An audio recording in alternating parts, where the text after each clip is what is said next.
Bienvenidos al aula virtual de la Escuela Profesional Panamericana, EPROP.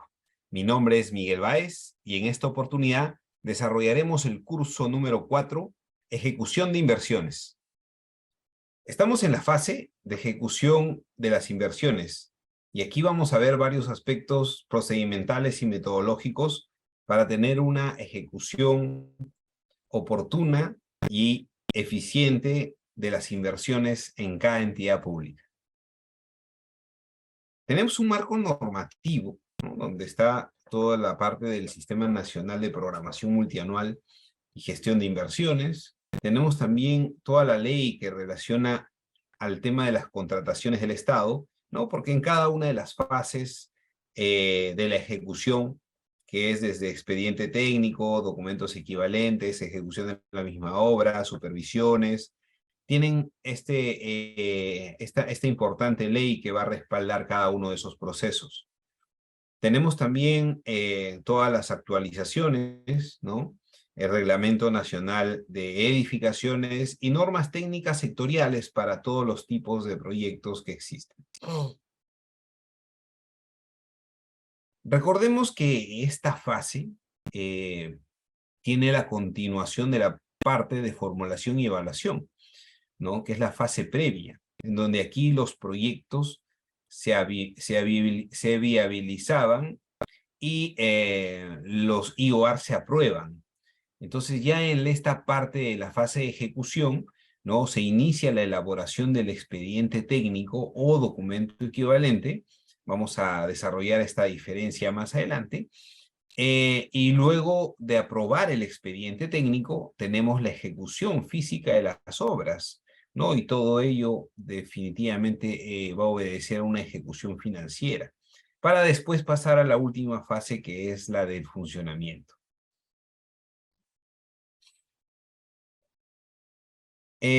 Para hacer un recordatorio bastante breve, la declaración de viabilidad de los proyectos de inversión se da cuando tenemos fichas técnicas simplificadas, fichas técnicas estándar, fichas técnicas para proyectos de inversión de baja y mediana complejidad y estudios a nivel de perfil. Mientras que la aprobación se da cuando tenemos las famosas IOR, ¿no?, que son las inversiones de optimización, ampliación marginal, reposición y rehabilitación. Hay anexos, ¿no? Hemos visto desde la primera clase que hay anexos y formatos que llenar.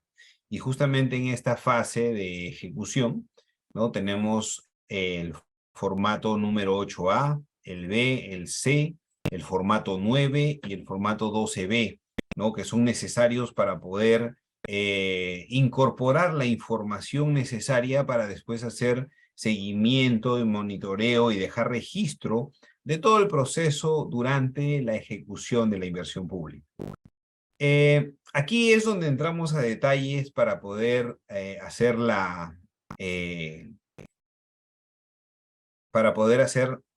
el comparativo, ¿no?, entre el expediente técnico y el documento equivalente, porque el expediente técnico, y que queda aquí bastante claro, es cuando nos encontramos, ¿no?, en una ejecución de obra, ¿no? Entonces, en esta ejecución de obra tenemos instalaciones, acabados, remodelaciones, demoliciones, renovaciones, es decir, hay un aspecto constructivo, ¿no?, dentro de todo el proceso. También se puede tratar de proyectos longitudinales, como son vías o proyectos de extensión, proyectos agropecuarios, proyectos de diferentes tipos que involucran obras, ¿no?, de ingeniería. Entonces, allí es que nosotros necesitamos de un expediente técnico, ¿ok? Mientras que los documentos equivalentes, como bien se muestran, sirven ¿para qué? Para la compra de mobiliarios, equipos, vehículos, en donde se hacen las especificaciones técnicas. Eso es un documento equivalente, la especificación técnica, ¿no? Y de igual manera, cuando se tienen servicios de capacitación, asistencia técnica, consultorías diversas, ¿no? Hay que hacer los términos de referencia para poder justamente contratar esos servicios. Eso también se le llama documento equivalente. Entonces, para todo lo que es bienes y servicios, normalmente se desarrolla o se elaboran documentos equivalentes. Pueden ser uno, pueden ser varios dentro de un proyecto.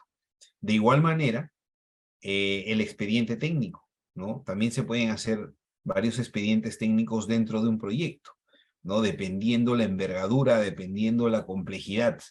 Pero el expediente técnico, reitero, se encarga de obras, de la parte de ingeniería, la parte constructiva, ¿no? La parte de diseño, la parte de las ingenierías, eso se le llama expediente técnico.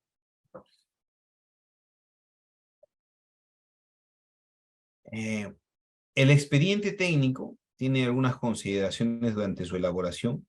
Antes de elaborar el expediente técnico, se debe verificar que se cuente con el saneamiento físico legal. ¿Qué significa eso? Que se tenga la titularidad del terreno. No puede ser de la municipalidad, puede ser del mismo representante del proyecto, ¿no? Que puede ser el gobierno regional o el sector, ¿no? O sea, pero el terreno tiene que estar saneado.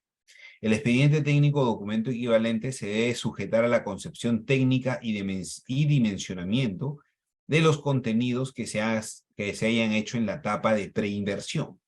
¿Ok? La unidad ejecutora de inversiones debe de obtener la clasificación y certificación ambiental, algo también muy importante. La unidad ejecutora de inversiones debe de obtener las autorizaciones, factibilidades, licencias, entre otros, según la normativa vigente establecida en cada sector para las distintas tipologías de proyectos. Hay diferentes autorizaciones que podrían restringir, ¿no?, la ejecución de las obras. Por eso es que hay que asegurarse antes de poder hacer todos los estudios definitivos que están dentro del expediente técnico.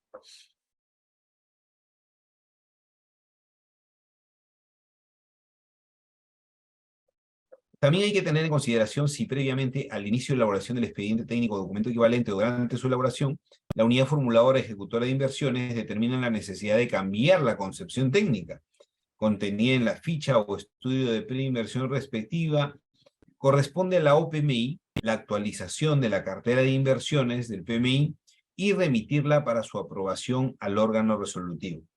Para proyectos de inversión que tienen 3 años contemplados a partir de la aprobación o de su última actualización, transcurrido dicho plazo, sin haberse iniciado la ejecución física de la unidad ejecutora de inversión, actualiza el expediente técnico o documento equivalente a fin de continuar con su ejecución.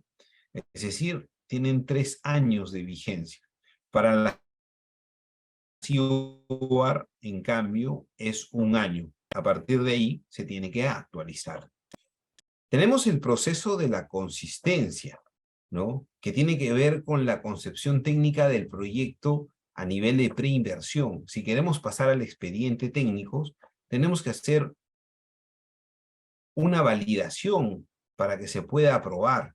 Es decir, el proyecto tiene un objetivo, ¿no? Por ejemplo, un adecuado nivel de trazabilidad vehicular del camino vecinal de la localidad A hacia la localidad B para el traslado de carga de pasajeros, u otro que puede ser el mejoramiento de los servicios de nivel primaria y secundaria de la institución educativa San Martín, distrito de San Juan, provincia de XX. Entonces, la concepción técnica no debe de cambiar, ¿no? Para que pueda pasar el proceso de consistencia y después se pueda aprobar el expediente técnico. Si no cambia el objetivo del servicio, no cambia la concepción técnica, ¿no? Entonces, por ejemplo, hay modificaciones en relación al cambio de localización del área de influencia. Hay variaciones, de repente, en la capacidad de producción, variaciones en la tecnología de producción, cambios de alternativa a otra prevista en la ficha del estudio. Entonces, no cambia la concepción técnica del proyecto en ninguna de estas modificaciones. Cambia cuando hay un cambio de naturaleza, ¿no? Es decir, si el proyecto está orientado al nivel primario, ¿no?, de repente se cambia el proyecto y se quiere atender al nivel secundario, ¿no? Cuando la variación de la producción de la capacidad técnica es exagerada, es muy grande, es muy amplia, o se quiere atender otra demanda, otra área de influencia, ¿no? También cambia la concepción técnica. En ese sentido, ¿no? Es que hay que hacer una revisión, ¿no? Del proyecto si es necesario continuar, ¿ok? Entonces, este proceso de la consistencia, ¿no? Obedece a un análisis exhaustivo, ¿no? Para ver que el expediente técnico desarrollado no cambie la concepción técnica del proyecto de inversión. El expediente técnico de obra, de acuerdo al Reglamento Nacional de Edificaciones, la norma G40, modificada por la resolución ministerial número 008 del 2016 del Ministerio de Vivienda, indica que el expediente técnico es un conjunto de documentos que determina en forma explícita las características, requisitos y especificaciones necesarias para la ejecución de la edificación.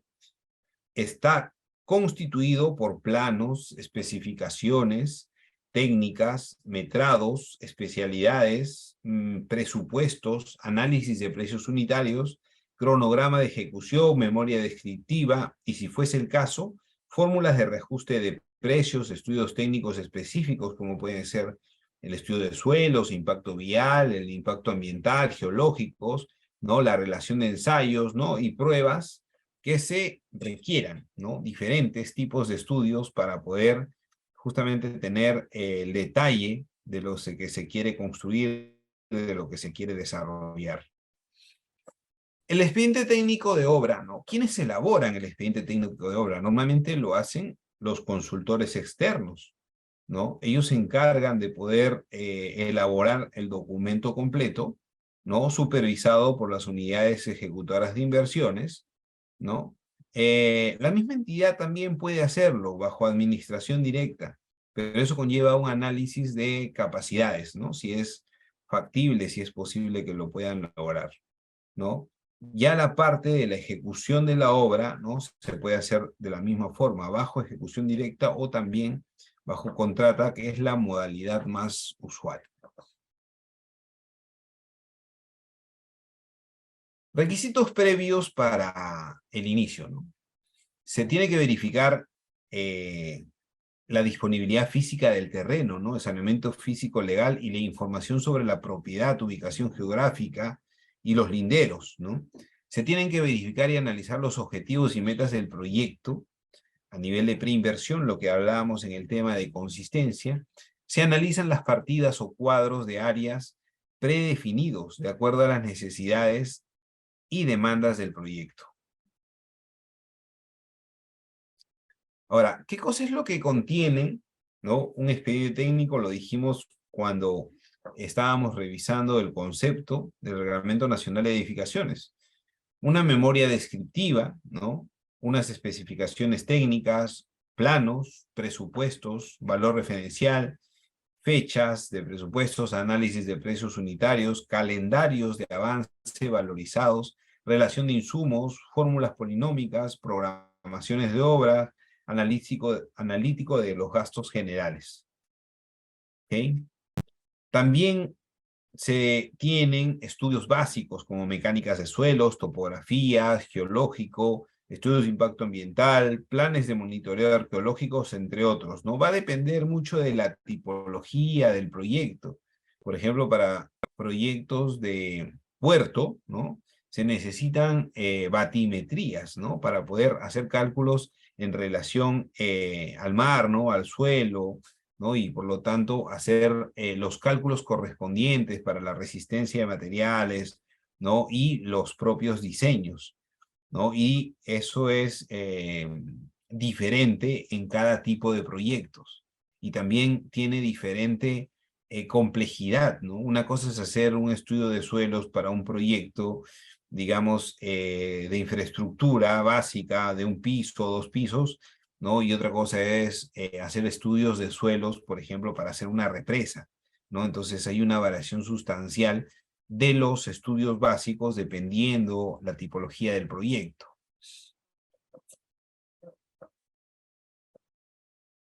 Los estudios de impacto ambiental, ¿no? Hay una determinación del impacto y sus medidas, pues hay que ver cuáles serían las medidas de mitigación para poder compensar, si es que fuese el caso, definir los niveles de aceptación de los impactos, definición de medidas de prevención, mitigación y compensación, ¿no? El involucramiento de todos los afectados.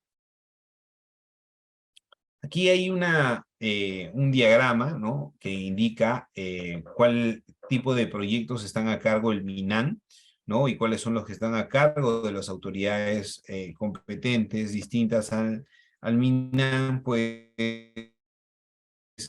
eh, justamente los proyectos de inversión, ¿no? Se desarrollan en marco del estudio de impacto ambiental o declaración de impacto ambiental, ¿no? Ahora, esto va para los proyectos públicos, para los proyectos privados, también para capital mixto, y aquí es donde se ve las obras, construcciones, actividades extractivas, productivas, comerciales, servicios, entre otros, ¿no? Que generen impactos negativos significativos a la población.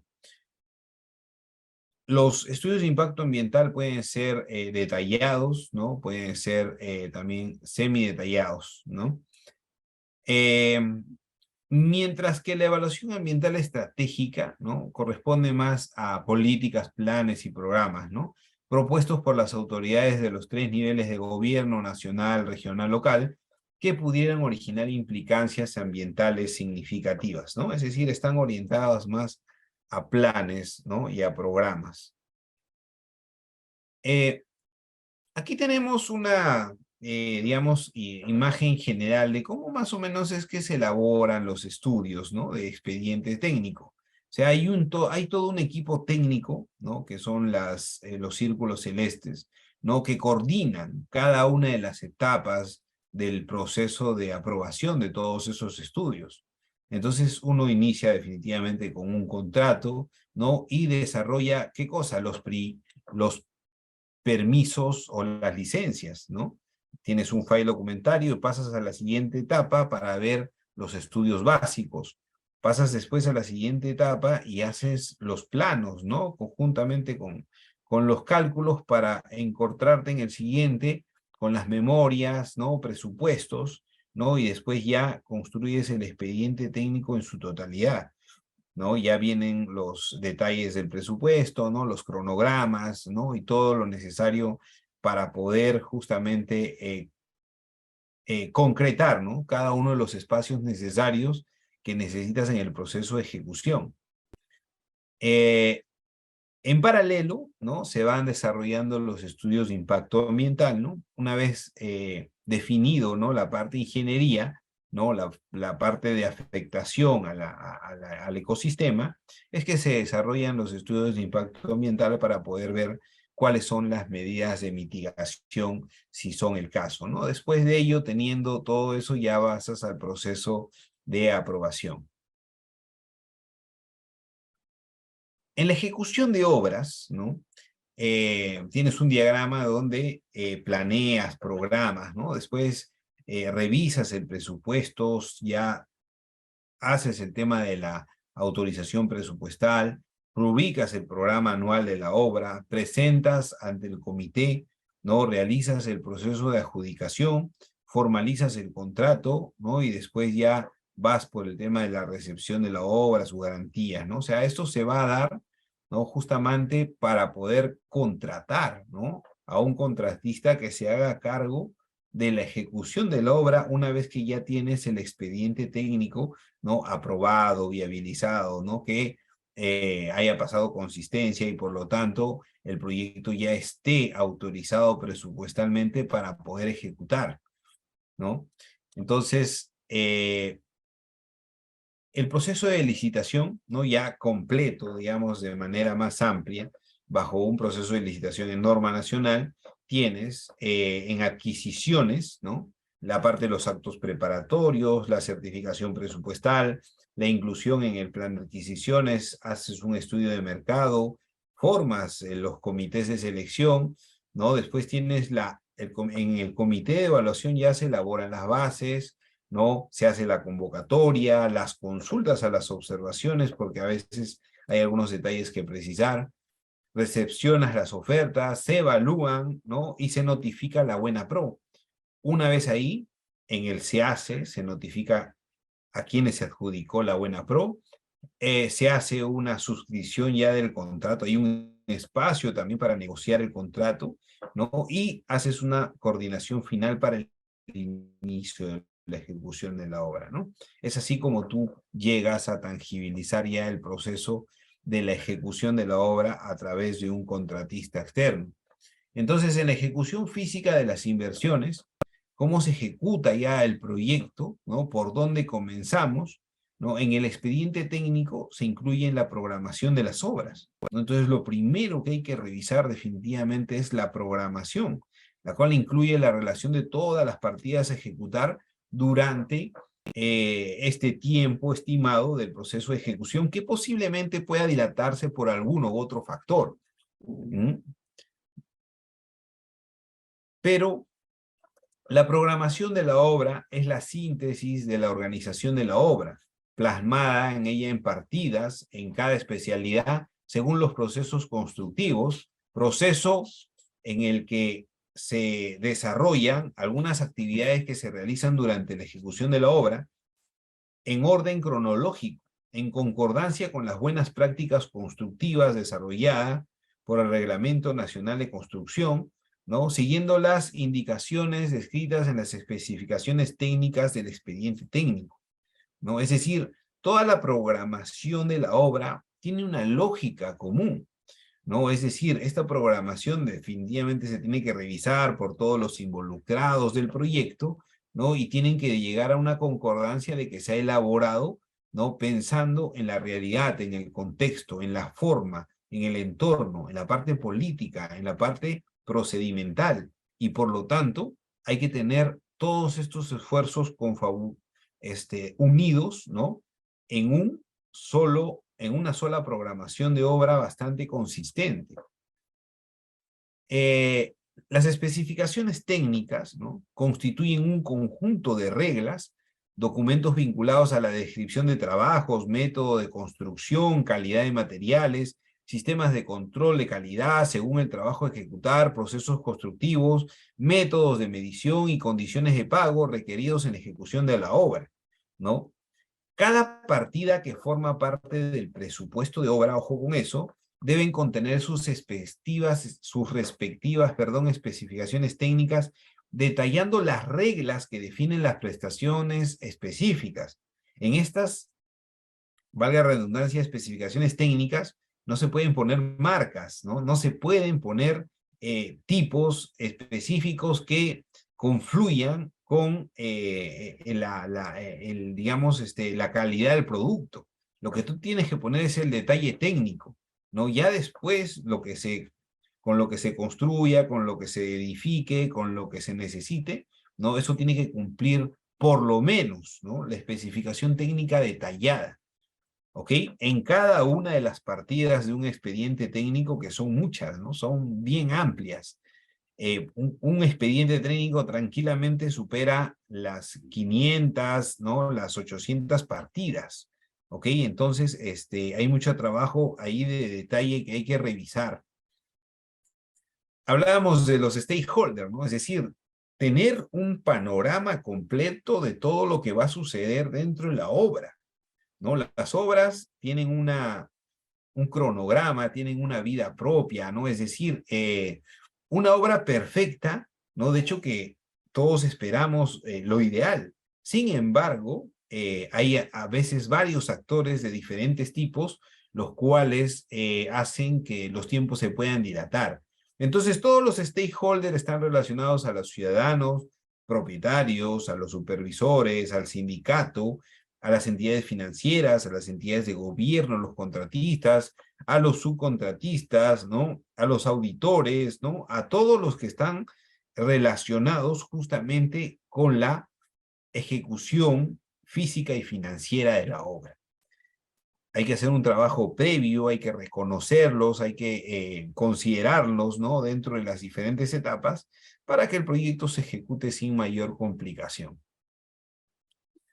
La ejecución de obras se pueden realizar, como vimos hace un momento, también por contrata. Hay actividades previas, ¿no? Como aseguramiento de calidad, seguridades dentro de las obras, ¿no? Hay actividades durante las obras, que ya es la misma ejecución, adelantos, valorizaciones, adicionales, deductivos, ampliaciones de plazo, controversias, recepciones de obra. Esa es parte de lo que justamente les comentaba hace un rato. En una obra, no siempre estamos de acuerdo con los detalles, con las acciones planteadas en el expediente técnico, por lo tanto hay un espacio para poder coordinar y ponerse de acuerdo, y sobre todo confluir estos conocimientos técnicos que se tienen en el momento de ejecutar obras, justamente para garantizar la calidad, ¿no? Y definitivamente que también hay actividades, ¿no? Después de la obra, ya para la parte de funcionamiento. La ejecución contractual de la obra conlleva a revisar el contrato. En los contratos, señores, tienen mucho trabajo por hacerse. Justamente allí se tienen que identificar todas las posibles acciones que vayan a llevar a un retraso, que vayan a llevar a una sobrevalorización, que vayan a llevar a diferentes intereses de los grupos para no poder cumplir con el proyecto. Entonces hay que revisar aquí los requisitos, modificaciones, ¿no? Las resoluciones, las liquidaciones, los plazos, los adelantos, las inspecciones, los cuadernos de obra, ¿no? Que ahora se utilizan cuadernos de obra digital, ¿no? Los adicionales, la intervención económica, las residencias, ¿no? Las valorizaciones, que tienen que ver mucho con el avance de las obras, ¿no? Los metrados, reajustes, discrepancias, o sea, todo eso va en coordinación justamente con el supervisor, ¿no? Con el contratista y también con el propietario del proyecto. También hay obras de administración directa, ¿no? Es decir, cuando lo ejecuta la misma entidad, cuando tiene la capacidad para hacerlo en relación a maquinarias, personal, ¿no? Y de hecho que hay muchos casos, ¿no? Entonces, en las actividades previas, tienes que ver todo el tema del ajuste de los expedientes técnicos, los presupuestos analíticos, la logística de la obra, la gestión de la seguridad, todo eso previamente, ¿no? Por parte de la institución, porque tiene que garantizar la calidad del inicio. Y de igual manera que la ejecución de obra por contrata directa, por contrata, tienes la ejecución de la obra, los registros de cuaderno, la gestión de almacenes, gestión de mayor presupuesto, gestión de conflictos, recepciones, ¿no? Y definitivamente después de la ejecución de la obra vas a ver el tema de la liquidación, ¿no? Del cierre de cuentas, para poder justamente ya cerrar el proyecto y entrar a la fase de funcionamiento. Los calendarios de obras que hablábamos hace un rato son como, más o menos como la imagen que les estoy mostrando, pero mucho más ampliados, ¿no? Estábamos hablando de más o menos 500, 800 partidas, 1000 partidas, va a depender mucho de la complejidad. Y también va a depender mucho cómo se identifican las rutas críticas. Las rutas críticas corresponden a justamente espacios en donde va a haber dependencias de actividades para yo poder continuar con mi obra sin ningún problema, sin ningún atraso. A veces hay un tema de proveedores, ¿no? Que no llegan con los materiales, o a veces hay un tema de los trabajadores, ¿no? O hay diferentes incidencias sociales que a veces retrasan las obras. Por lo tanto, el programa de construcción de obra tiene que estar siempre en un lugar visible, ¿no? Donde puedan todos los stakeholders ver, ¿no? Y también puedan justamente defender los proyectos. Porque, señores, una vez que se inicia el proceso de construcción, lo ideal es que se termine sin ningún inconveniente, que no entre a controversias, ¿no? Que no entre y que llegue a arbitrajes, que es algo que, digamos, los proyectos a veces terminan paralizados y terminan siendo una deficiencia para la población que está esperando el servicio. ¿Ok? Entonces, por eso los calendarios son muy importantes, ¿no? La ejecución se puede dar a nivel de especialidades, ¿no? Normalmente se da de esa forma, donde se ven las obras provisionales en la parte de estructuras, ¿no? Trabajos preliminares, seguridad y salud, movimiento de tierras, obras de concreto simple, concreto armado, ¿no? Esto ya es la parte de tecnicismo que lo ven los ingenieros civiles, ¿no? Que se encargan justamente de la ejecución de las obras en esta parte. Los arquitectos, ¿no? Que ven todo el tema ya de detalle de muros, tabiques, ¿no? Revoques, revestimientos, cielos rasos, pisos, zócalos, coberturas, ¿no? Es la parte armoniosa, ¿no? De la infraestructura. También ven la parte de carpintería de madera, metálica, cerrajería, vidrios, pintura, jardinería, ¿no? Entre otros.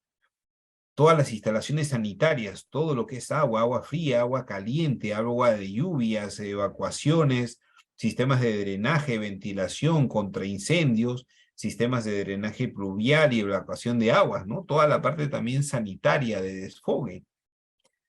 Las instalaciones eléctricas, ¿no? O sea, todo el tablero de control, los artefactos, ¿no? Las canalizaciones, los equipos, hay que medir los voltajes de todos los equipos, los sistemas de seguridad, ¿no? Y justamente los monitoreos del pozos tierras, ¿no? Y todo lo que conlleva revisar las instalaciones eléctricas.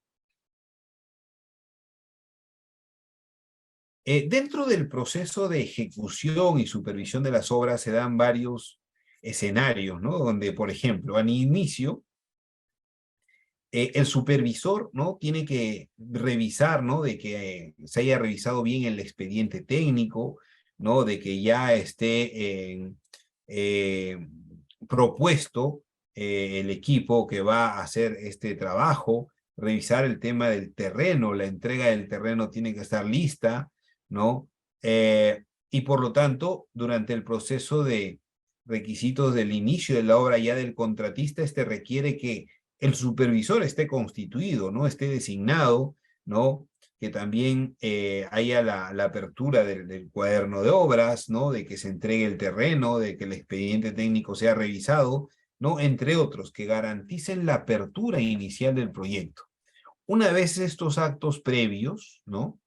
Se tiene ya la parte de inicio de la ejecución de las obras. Y durante el proceso de ejecución de las obras, decíamos que hay valorizaciones, ¿no? Hay deductivos, ¿no? Hay suspensiones temporales, puede haber una conveniencia de resoluciones, pueden haber valorizaciones desde la parte por la supervisión, controversias, ¿no? Riesgos de arbitraje, en fin, una multitud de escenarios legales, ¿no?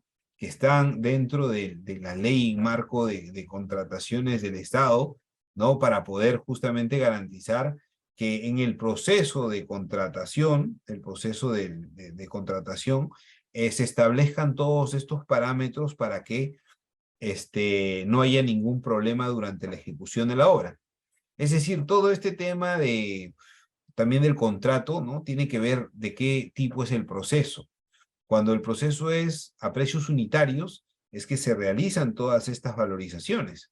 Pero hay proyectos que son llave en mano, es decir, que tienes que iniciar la obra y terminarla, ¿no? Con el presupuesto ya definido, ¿no? Entonces son diferentes aspectos que ya conjugan el tener un conocimiento pleno de la parte de contrataciones del Estado, ¿no? Y la ejecución de las obras. Aquí un esquema, digamos, amplio de lo que puede suceder desde el punto técnico de la obra, ¿ok? Las valorizaciones dentro de sus conceptos, ¿no? Según el anexo único de definiciones del reglamento, ¿no? Estamos hablando del reglamento nacional de edificaciones, ¿no? La valorización de una obra es la cuantificación económica del avance físico de la ejecución de la obra realizada en un periodo determinado, que está definitivamente en el cronograma, ¿no? Del proyecto. Asimismo, se podría definir a la valorización como un monto de contraprestación que corresponde a abonar el contratista por el trabajo ejecutado en un periodo de tiempo, usualmente mensual. Sin embargo, nada impide establecer en las bases del contrato la periodicidad. Adicionalmente, cabe señalar que las valorizaciones tienen el carácter de pagos a cuenta, ¿no? Toda vez que la liquidación final es donde se define, ¿no? Ya el cierre del proyecto, ¿no? O el saldo a pagar dentro de la obra. Pueden haber diferentes arreglos en marco de las valorizaciones, ¿no? No por eso a veces un proyecto se va a detener, ¿no? El presupuesto está. Por lo tanto, si es que amerita, la valorización puede ser mayor, ¿no? No es muy difícil pensar en que se puede entrar a controversias sabiendo que se ha avanzado con la obra. Para eso está el supervisor, para que pueda validar justamente lo que el contratista está reclamando. Elaboración según el sistema de contratación a suma alzada. Las obras a suma alzada son aquellas donde las cantidades, magnitudes y calidades están totalmente definidas, ¿no? Justamente lo que yo les decía, cuando tenemos a suma alzada o llave en mano, ¿no? Ya no hay este tema de las valorizaciones, ¿no? O sea, porque ya todas las partidas y magnitudes están totalmente definidas. Elaboración según el sistema de contratación de esquema mixto, ¿no? Te da cuando es a suma alzada y a precios unitarios, ¿no? Entonces, de tratarse de obras contrastadas bajo el esquema mixto, las partidas se valorizarán de acuerdo al sistema de contratación del componente al que pertenezcan, ¿no? O sea, van a ver algunos aspectos que ya están catalogados, cerrados, concretados, y algunos otros que van por precios unitarios. Las liquidaciones de obra, ¿no? O sea, ya cuando estamos en la parte final, una liquidación de una obra se puede definir como el cálculo técnico efectuado dentro de las condiciones contractuales, penalidades, intereses, gastos generales, etcétera, cuya finalidad es determinar el costo total de la obra, el mismo que al compararlo con los montos pagados por la entidad, podrá determinar el saldo económico y sea a favor del contratista o la entidad, según corresponda. Entonces, el saldo de liquidación no es más que el costo final de liquidación menos los pagos ejecutados, que son las valorizaciones. Tenemos aquí un esquema, ¿no? De cómo es que se dan estas liquidaciones, ¿no? Se elabora un expediente de liquidación que pasa por el contratista, ¿no? Lo revisa el supervisor, ¿no? Lo recepciona la parte técnica, hay después un especialista designado por parte de la entidad quien revisa, recoge la información, ve si es que está aprobado o no, si está conforme, ¿no? Avanza, si no está conforme, van a tener que hacer una revisión, ¿no? Después se elabora una opinión legal, va a notificarse al representante de la entidad, cuando ya valida, va y pasa nuevamente por una revisión técnica del supervisor. Si está de acuerdo, ya se da la conformidad y después ya corresponde hacer el cierre respectivo del proyecto, ¿no? O sea, hacer la liquidación ya completa. Hay otros aspectos importantes durante la ejecución, como la ampliación de plazo, ¿no? La ampliación de plazo es la extensión del tiempo previsto para la ejecución de una obra en función a causales previstas en la norma de contrataciones del Estado, ¿no? Hay tipos de ampliaciones de plazo que pueden ser de dos tipos, por atrasos o por paralizaciones, ¿no? O sea, se considera que hubo un atraso cuando la obra ha seguido en la ejecución un ritmo menor al programado que el calendario de avance de la obra, y por ello no permite concluir la obra en el plazo previsto. Implica justamente que se vea cuáles son las decisiones que hay que tomar en relación a que hay un contrato de por medio, ¿no? Y las paralizaciones a veces obedecen a actos externos, ¿no? Del proyecto, ¿no? Por lo tanto, esos aspectos se tienen que justificar con el supervisor, con el contratista y con la entidad, ¿no? Para que el calendario de obra no sea modificado abruptamente y por lo tanto se llegue a un acuerdo, ¿no? Para poder dar continuidad a la obra. Ahora también hay el tema de la supervisión, ¿no? Que es todo un contrato completo, ¿no? 1, 2, 3.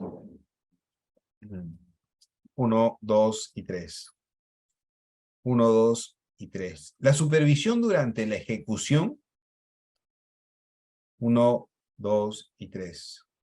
La supervisión durante la ejecución, ¿no? Es también un espacio aparte dentro de la ejecución de la obra, ¿no? O sea, que va en paralelo. O sea, como hemos dicho hace un rato, no puede haber una ejecución de una obra sin un supervisor. es de carácter obligatorio. Por lo tanto, está enmarcado dentro de las leyes de contrataciones del Estado, tiene que hacerse unas contrataciones. Ellos son los que verifican los adicionales, las liquidaciones, los adelantos, los requisitos especiales de contratación, se establecen los residentes, inspectores, hay cuadernos de obra, anotaciones, valorizaciones, fórmulas de reajuste, recepción de obra. Es decir, la parte de la supervisión es tan importante como la ejecución misma. ¿Ok? Entonces, una ejecución de una obra va acompañado siempre de un supervisor de obra, que reúne definitivamente las calificaciones técnicas para poder hacerlo. Y con eso hemos concluido esta parte del curso. Gracias. De esta manera, damos por concluido el curso número 4. Recuerda revisar el material complementario y seguir las pautas del aula virtual. Nos vemos en el curso número 5.